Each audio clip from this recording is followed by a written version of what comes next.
Hi. Okay, I've got my mic on now. And I have, well, you probably don't care why I have this whole contraption. It's a hangover from a previous job that I had, but this sound is so much better and clearer than what I was working with before. So anyway, I'm Rashonda. We are reading Hagar's Daughter by Pauline Hopkins. We are on chapter 23, and it's kind of long. So sit back for the ride. Marthy Johnson knelt on the kitchen floor, surrounded by heaps of fine white clothing, sorting them into orderly piles. Okay, we're back at the Ensign plantation. It was 6 o'clock on Monday morning. The gaudy little clock on the mantel, flanked by red vases elaborately gilded and filled with paper sunflowers, had just finished striking. The coffee pot was giving out jets of fragrant steam, and the pan of hot corn pone was smiling in an inviting manner from the back of the range. The square deal table between the windows held plates, mugs, knives, and forks for three. The woman sang as she sorted. Oh, the milk white hosses, milk white hosses, milk white hosses over in Jordan, milk white hosses, I long to see the day. Oh, hitch 'em to the chariot, hitch 'em to the chariot, hitch 'em to the chariot over in Jordan, hitch 'em to the chariot, hitch 'em to the chariot, I long to see the day. I have no idea if that's how that song goes, but it worked. We last saw Marthy on the Ensign plantation. Years have, oh, okay, maybe that's not the Ensign plantation. Let's keep reading. We last saw Marthy on the Ensign plantation. Years have added to her weight, but other than that, hers is the same frank, fun-loving countenance with its soft brown tint, its dazzling eyes and teeth. Her tidy calico gown was hidden by an immense blue and white checked apron, and a snowy towel tied turban fashion hid her soft, crinkly hair. Reckon I'd better fry that ham. It's getting on towards 7 right smart, said Marthy with a glance at the clock. My word, but where is Mammy? I's clean worried out of my wits about the child. Oliver, oh, Oliver, she cried, opening a door which led from the kitchen to the regions above. What's wanting, Mummy? Was wafted back in a male voice just turning into manhood. Your granny, Oliver. You must go hunt her, child. I never knowed her to stay away all night, but once before. You must get your breakfast and hunt her. Granny's all right, Ma. I'm busy. Got a thesis for first recitation this morning. Deed, I can't spare the time to go way over to the treasury from Meridian Hill. You, Oliver, Oliver, you move yourself now. Hear me? Your pa's never round when he's wanted, and your sister's slaving herself like a nigger to help educate you. My Lord, how worthless men folks is. You've got a Theseus, have you? A Theseus. Oh, a thesis? Yes, okay. You've got a Theseus, have you? She continued, waxing more wroth each moment. And your granny that's made of you like you was a baby, maybe dayed up there in the treasury or moldering in some alley, and you hollering down these stairs to me that you can't go and help her because you got a Theseus? I specs we's all made a fool of you a getting you into college. You's just like your daddy. You're the born spit of him. I do not know who his daddy is, but she is not happy about it. And he's like, I'm way too busy studying to go hunt down my grandmother. She'll be fine. And she's saying, your grandmother, your sister, everybody's working really hard to send you to school, and you are too good to look for her because you're writing a thesis. You better get on, worthless men folk, is what she's saying. All right, my word, if you don't stir them long legs of yourn out of this lively, I'll take you down sure as I'm your mammy. I'll take you down if you was as big as a house. The flood of angry words ended in a flood of tears. Her face was buried in the ample folds of her gingham apron when Oliver entered the kitchen. He was a good-looking lad, tall and slender, a shade lighter brown than his mother, but with her pleasant, kindly face. Oh, wait a minute, who's his dad? I have a note here that says his dad's white. Do we know who his dad is? I don't know what that note's about. And honestly, it's been so long since we've looked at. So Marthy was a kid though. Last time we saw Marthy, right? It's been 20 years. So Marthy was, I mean, not a kid, but she was young, like 20 or so, I think. And now it's been 20 years later. So she's got a son who's about 20. Did St. Clair have a kid with her? I definitely have a note that says Daddy's white, but I might just have a note that says Daddy's white because he is a shade lighter brown than his mother. I might not have had remembered knowledge. All right, he was a good-looking lad, tall and slender, a shade lighter brown than his mother, but with her pleasant, kindly face, laughing eyes, and fun-loving countenance. He had a gay and fearless bearing that was the pride of Marthy's heart. She often told her mother in confidence when Oliver was out of hearing, "Mammy, your grandson's a born general. I never seen any man to pair with the swing that's on him outside of old General Burnsis." Anybody know who General Burnsis is? Sounds a little like General Benson, and we already know that General Benson's real name isn't General Benson. Let's keep reading. And in this opinion, Aunt Henny joined. So remember, Marthy is Aunt Henny's daughter. All right. "Now, Ma, don't cry," said the boy, putting his arm about his mother's neck and kissing her cheek. "I'm going right off. I'm as fond of Granny as can be. Don't now go and work yourself all up. I'm going this blessed moment."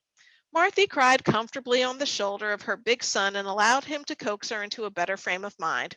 "You are a good boy, Ollie, and I didn't mean all them hard things I just said, honey. Don't you go and lay 'em up agin me, son. Your old mammy's just worried to death." "Well, I ain't like Dad, am I, Ma?" "No, bless your heart, honey, you ain't. You and Venus is my comforts. Lord, what a miserable old woman I'd be without you chillins." Venus. Okay, so Venus is Jules' maid. I mean, more than one person can be named Venus. I've certainly read books that had multiple people with the same name, and I was like, why are you doing this to me? But Venus is Jules' maid. So now we have Venus and Oliver, who are Marthy's kids. Venus is, no, that's right, because Venus was working to send her brother to school. Okay, we're getting somewhere. We're coming full circle. So Venus works for Jewel. Everybody likes Venus. She's working to send her brother to school. Her brother is apparently this Oliver, and they are both apparently children of Marthy, who is the child of Aunt Henny, who was around when Hagar's daughter was born. Okay, and so he's feeling bad that he's like his dad, and she's like, "No, you're not at all like my dad. Your dad, rather." Marthy made Oliver sit down to his breakfast, waiting on him with a mother's fondness, piling his plate with the delicious fried ham and the smoking cone pone, and pouring his coffee with care. "Do you know, Ma," said Oliver between generous mouthfuls of bread and great gulps of coffee as he ate with the hearty enjoyment of youth, "when I get through college, you shan't do a thing but wear a black silk dress every day and fold your hands and rock. I'm sick of seeing you in the wash tub and Venus running to wait on the ladies fit to break her neck. I'm going to take care of you both." Well, that's nice. "When you spect that time gonna come, silly child, your mammy spect to work till she draps into the grave. Colored women wasn't made to take their comfort like white ladies." Aw. "They wasn't born for nothing but to work like horses or mules. Just seems like we must work till we draps into the grave. It won't be so always, Ma. You'll see. Does he think money's just a growing on bushes ready to shuck into your hand when you gets through college? 'Pears like to me, Oliver, you'd better make up your mind to hustle around for a while. I don't want to feel that a child of mine's too biggity to do anything honest for a living. Don't you turn up your nose at washing, and yer may just thank God if you gets a woman when you get jined that'll help you out in that. Oh, like when you get joined, like when you get married. Okay, don't you turn up your nose at washing, and you may just thank God if you get a woman when you get joined that'll help you out in that business when college learning ain't paying." Woo, so many people today are talking about college learning ain't paying. "And don't spend your extra money on silk dresses for no woman to lay around in.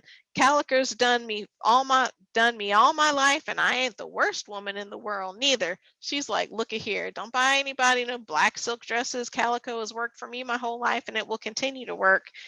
She seems really skeptical that college is going to work out for him, and a lot of people are skeptical of that. but I will still always encourage people to do something beyond high school. Maybe it's a traditional 4-year college, maybe it's community college, maybe it's a trade school. I don't know, but I do encourage people to continue their education because keep on learning, keep on living. And I want everybody to be gainfully employed and to be paid well for the work that they do. But the entire point of going to college isn't to get a job. And I think sometimes we miss that. We think you go to college so you can get a career, so you can work. Some of going to college is that, of course, but some of it is learning more about yourself. It's learning how to interact with other people and how to get along in the world. And those are skills you can use in any job that you get. All right. Well, I'll work for you my own self, and I'll make money enough to keep you like a lady, college or no college. I wish it mote be so, but I just trembles to have you talk that away, honey. Just keep a still tongue and saw wood. Don't speak your plans beforehand. Never let anybody know what you reckon on doing in the future, 'cause the devil is always standing round listening to you, and that gentleman is naturally likes to put his cloven foot into a good basket of eggs and smash them. All right, so she's saying, um, don't tell everybody what you're doing because the devil's always around waiting to smash up whatever you're trying. But honestly, though, don't tell everybody what you're doing because they are waiting around to smash you. I mean, everybody's not going to smash you, but you can't tell everybody everything. Remember what your ma tells you, honey. Now, Ma, you don't believe all them old signs about hoodooing and such stuff. There isn't a thing in it. It's nothing but superstition. Don't talk to me about your superstition. There is some things in this world that college education won't explain, and you can't argufy on con-dispute with them neither. All right, you can't argufy and con-dispute. I'm going to con-dispute you. I've had my trials, Oliver, but trying to bring you and your sister to a realizing sense of the sin in the world is hard on me, and it lays on my mind. Now, last night I had a dream that a ghost stood right upside of the bed looking at me. That's terrible bad luck, and it's being a female ghost means that trouble is coming to this family through a woman. Now this morning I gets up and find your granny ain't been here all night.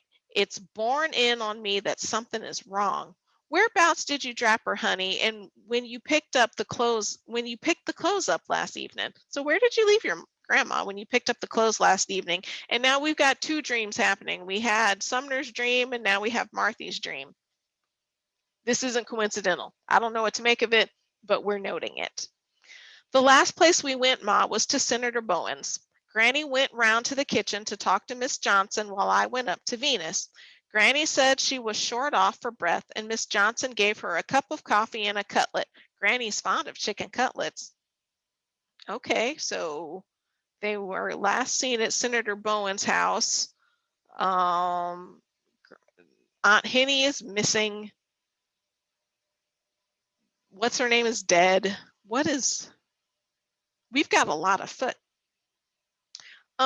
Replied his mother. Miss Johnson's a born lady, cook or no cook. Chicken cutlets, she mused. Some new Yankee fashion cooking chicken, I reckon, being Miss Johnson's from out Boston way. What's it taste like, Oliver? Didn't they ask you to have a bite with them?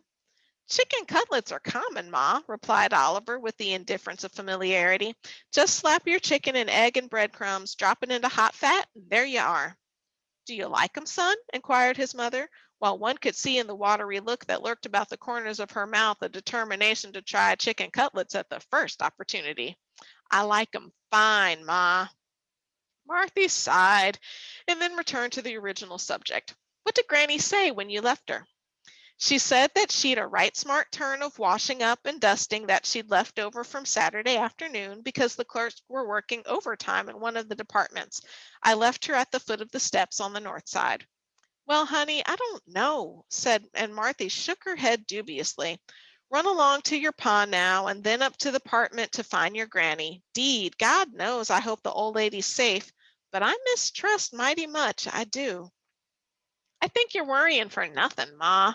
I'm not a bit anxious. Sometimes has to stop late, and she might have stayed all night because she was afraid to walk home alone. Marthy shook her head solemnly. What she be 'fraid of, a po' black woman with nothing to steal? 'Tain't a soul gwine tetch her. She ain't young and purty, making enticement for people. Men ain't chasing round street corners in Washington after ugly old womens. No, Oliver, 15 year ago this blessed winter, when you and your sister was twinty tots, just like this, your granny stayed away and sot all night on top of $90,000 worth of greenbacks. The night before it happened, I dreamt I was carried up to glory, setting on a cloud and playing on a golden harp, which means sudden honors and elevations. Next thing I knowed, the president pinted Mammy prominently to a firmament position. Oh, pointed. Okay, the president appointed Mammy prominently to a firmament position in the department at $40 a month. Then I was able to send your sister to school and keep her nice in spite of your daddy's rackety ways.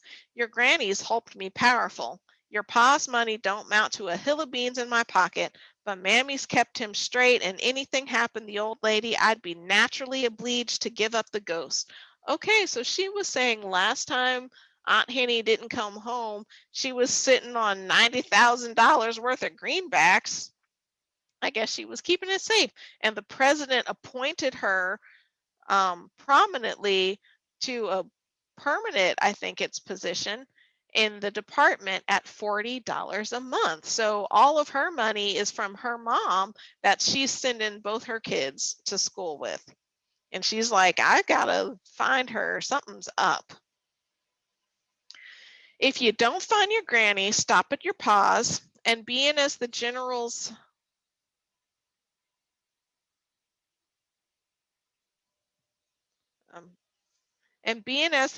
away, you pester him and try to hunt her up. Oh, okay, so the General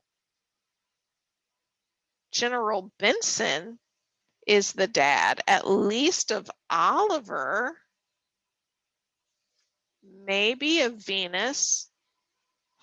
Oh, okay, let's read that again. If you don't find your granny, stop at your pa's, and being as the general's away, you pester him to try and hunt her up. And don't forget to stop into Senator Bowen's and see your sister. Just ask her if Miss Jewel's summer wrappers is to be Claire starched or biled starched. Deed, my head's clean gone running after Mammy this morning. And if you see the madam or Miss Jewel, make your manners. Them white ladies is a paying for your schooling. Get down to business now. Hear me, son? Money talks. Are they white ladies? Maybe. I don't know. I don't know. Do you know? You don't know either. Nobody knows. All right, let's keep going. As Oliver disappeared from view around the corner of the street, Marthy closed the outer door and re-entered the kitchen. Her naturally hopeful nature reasserted itself, and she took a brighter view of the situation. I reckon I'll laugh if Mammy comes in now, all right. I wonder which way Ollie'll go. Like as not, he'll walk down G Street and Mammy'll come on the Kiers. Now I'll just hustle around and get them clothes out of the tub again they get here. Okay, so she's a washerwoman, and she's talking about starching clothes, starching Miss Jewel's summer wrappers. That's why Oliver was picking up clothes. So she's washing the Bowens' clothes and probably other people's clothes too. Okay. Life had been checkered for Marthy since emancipation, when she had joined her lot with St. Clair Ensign's Isaac in the holy bonds of matrimony. Like master, like son was a true prophecy in Isaac's case, and he had caused the little brown woman a world of worry. Isaac had obtained the billet of valet to General Benson. No one knew how, for up to that time he had been a ne'er-do-well, working when the notion, okay, so General Benson isn't the dad. It's Isaac is the dad, and Isaac works for General Benson. Okay. I feel a little better about that, although I'm not sure why. All right. Isaac had obtained the billet of valet to General Benson. No one knew how, for up to that time he had been a ne'er-do-well, working when the notion pleased him or when actual starvation compelled him to exert himself. At other times, swearing, drinking, and fighting. It was a time of rejoicing when, upon arriving home one night after his daily lounge by the bay or buzzard's nest, looking for something to stimulate his weary system, he announced to his family that he had been hired by General Benson. Marthy rejoiced, and I said hired because it's hired by General Benson. Marthy rejoiced exceedingly, although as she told Aunt Henny, what in the world General expects to get out of Ike in the way of work passes me. Her mother shook her head ominously. The General must be plumb crazy. 'Twon't last. After 3 months had rolled by, the poor little brown wife began to take courage. Ike was working steady, although she had not yet seen the color of his money, and she was still dependent upon the washing with which a number of families supplied her, and the substantial help given by her old mother's labor at the treasury. So maybe Isaac was working, maybe he wasn't, but he sure wasn't bringing any money home. "'Pears like, Mammy, I can see some way to raise the mortgage." For what? I don't know what this is trying to say. Maybe for real? It's FU apostrophe Y W apostrophe Y. FU apostrophe, and I think that's one word. W apostrophe Y is another word. I'm gonna say for real? For real, Marthy? Ike's so steady. Aunt Henny shook her head. "What you reckon the bill is, child?" asked the old woman, removing her pipe from her mouth. Work was over, and her chair and pipe in the warmest corner near the kitchen range were comforting to the worn-out frame. Aunt Henny was 70, but save for rheumatism, she had not changed since she left the Ensign plantation. Sometimes she would bend her limbs, shake her head, and sigh. "They never be easy going 'gin for sure. But I got a heap of hope out in them whilst they've been limber. My soul, the best legs I'll ever have in this world." So her legs are giving out on her every now and then, but they're the best legs she's ever had. "We does owe on the mortgage $500, said Marthy in reply to her mother's question. "My word, but the money grows slow. I got $100 upstairs between the feather bed and the mattress. You make Ike fetch out the rest. Can't rightly feel the place is ourn till we's paid up. When I sees you and the children under your own roof, I gwine to give up the ghost in peace." So we've heard give up the ghost a few times. That means die. So she's going to die happy when she sees her children and her grandchildren under their own roof. "And Marthy, don't never be a plumb fool and let Ike worrit you into raising money on the place. If he gets into scrapes, let him get out as he gets in." "Ooh, all right." "Without any help but the devil." She was like, when Ike is doing Ike things, don't mortgage your house, don't give him any money. He got into it by himself, and with the devil's help, let him get out of it by himself. "If you ever let that man take bread out of your mouth that way and I'm dead, I'm going to rise up out of the grave and hit your ass."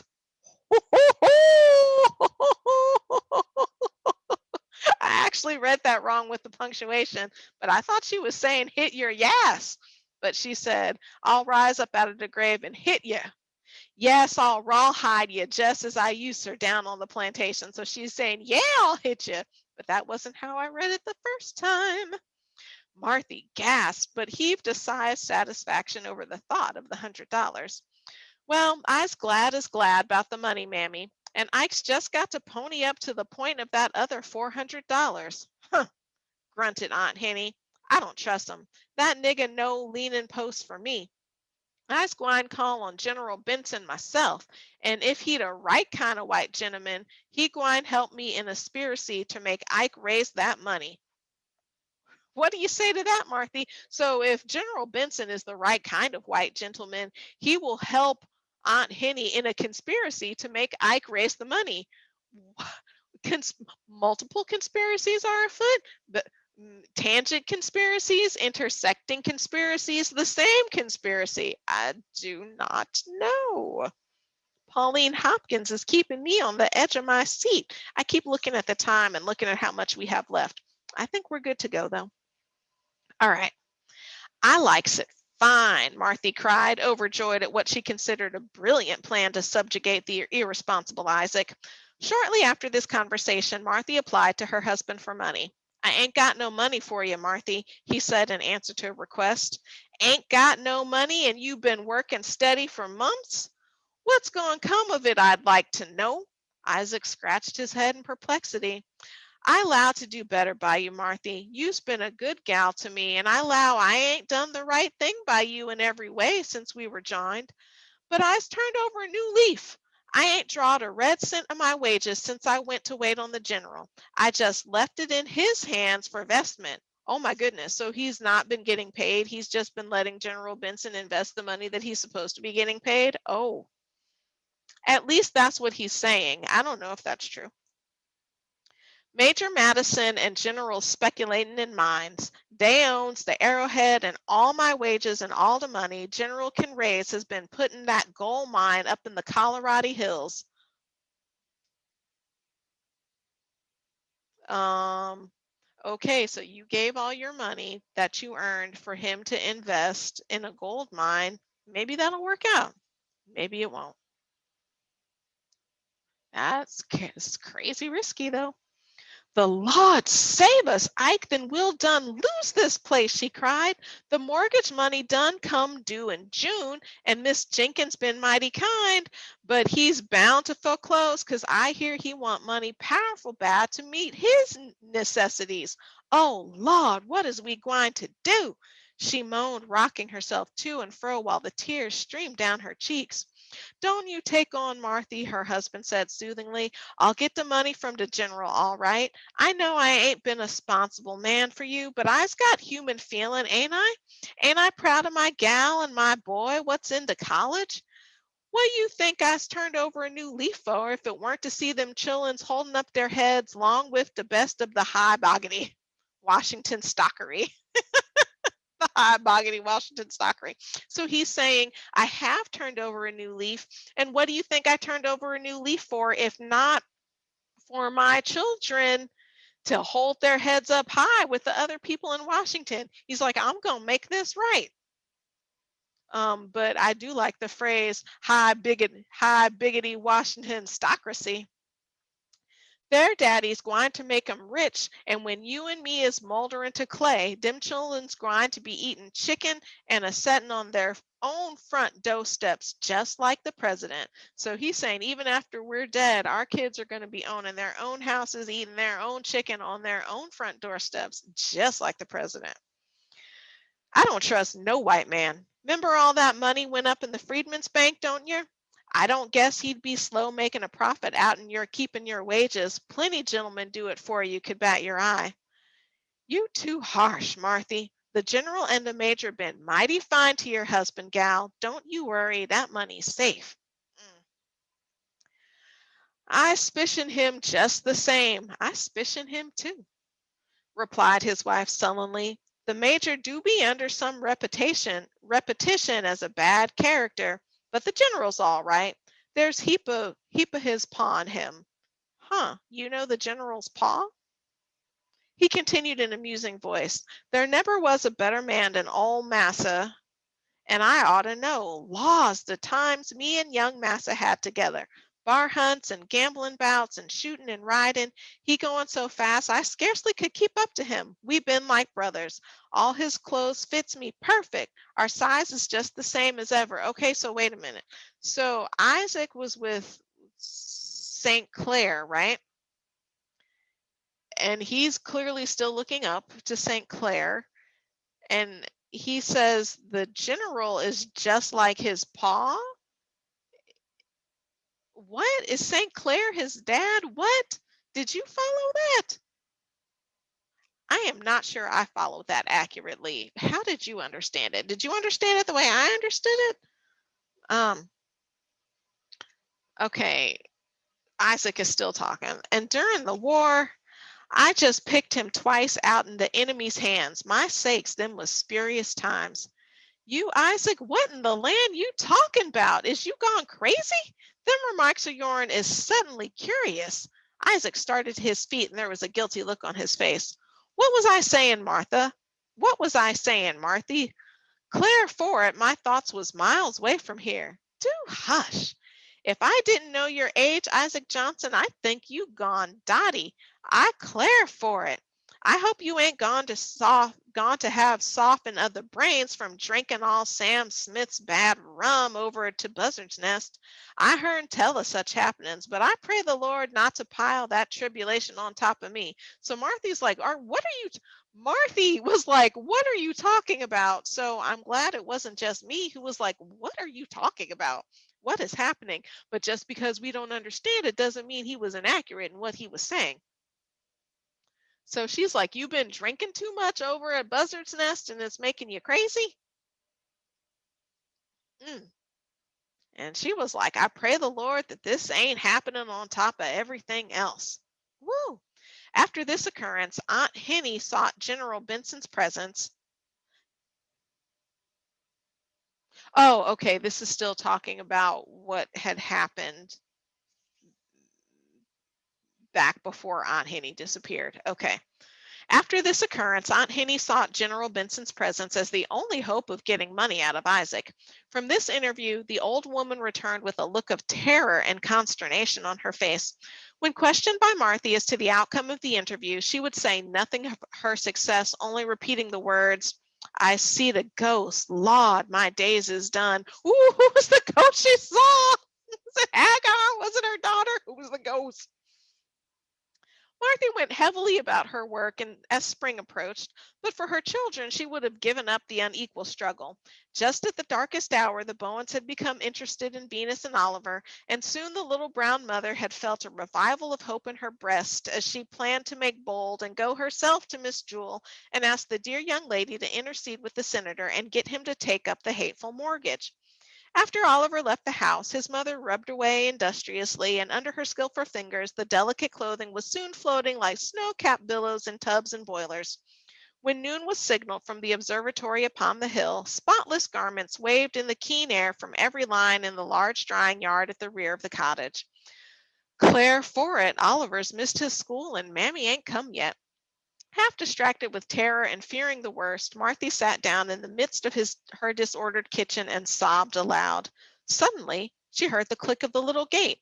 The next moment, she saw Oliver's face at the door. It needed but a glance to tell that something extraordinary had happened. He was breathless from running, his face ashen, his large eyes were distended to twice their usual size.